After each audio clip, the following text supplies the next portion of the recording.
Okay, let me start with this. When you think of American patriotism, do fashion designers reimagining state flags come to mind? Probably not. But that's exactly what happened for the 250th birthday bash. Vogue and CFDA teamed up to turn 130 flags into a runway of national pride. Wait, 130? Yeah, because some states got multiple designs. And honestly, this isn't just about fabric and stitching, it's a wild collision of commerce, culture, and creative ego. Let's unpack this. So, the premise: designers like Michael Kors and Vera Wang were handed a state and told to do their thing. Some went full literal. Massachusetts got Red Sox logos, which, sure, but others leaned into abstraction. Cynthia Rowley, an Illinois native, blended rural landscapes with Chicago's urban pulse.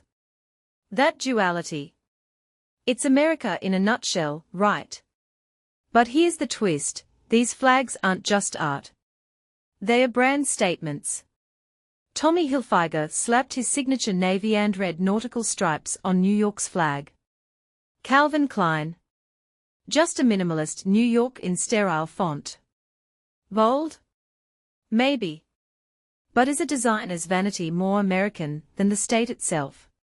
That's the messy question here. Let's pause.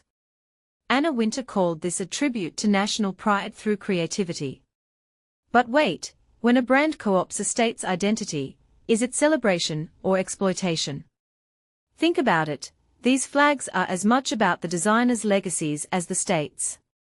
Tommy Hilfiger's New York isn't the city's story, it's his version of it. And that's fascinating because it mirrors how fashion has always danced with identity. Clothes aren't just clothes, they are narratives. But does stitching a logo into a flag make it a patriotic symbol, or a walking ad? What struck me most? The project's duality. On one hand, it's a vibrant showcase of American creativity, diverse, chaotic, and unapologetically bold. On the other, it's a reminder that even art can't escape capitalism's grip. Rosie Rios, chair of America 250, called it a tribute to the American spirit. But whose spirit? The farmer in Nebraska? The CEO in Silicon Valley? Or the designers in Milan-inspired studios? The flags are a Rorschach test, you see what you want in them. And maybe that's the point. Here's my take.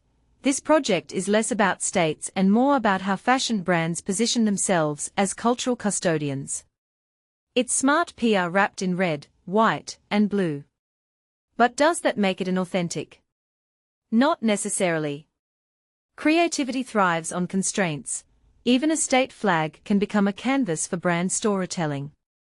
The real legacy here might be how this blurs the line between national identity and corporate branding. In 2024, patriotism isn't just about history books, it's about whose aesthetic gets to define it. And honestly, that's scarier, and more interesting, than any fireworks display. So, what's next? Will we see McDonald's redesigning Mount Rushmore? Maybe not, but the trend is clear: collaboration is the new patriotism. But I'll leave you with this: when a flag becomes a fashion statement, who's wearing whom?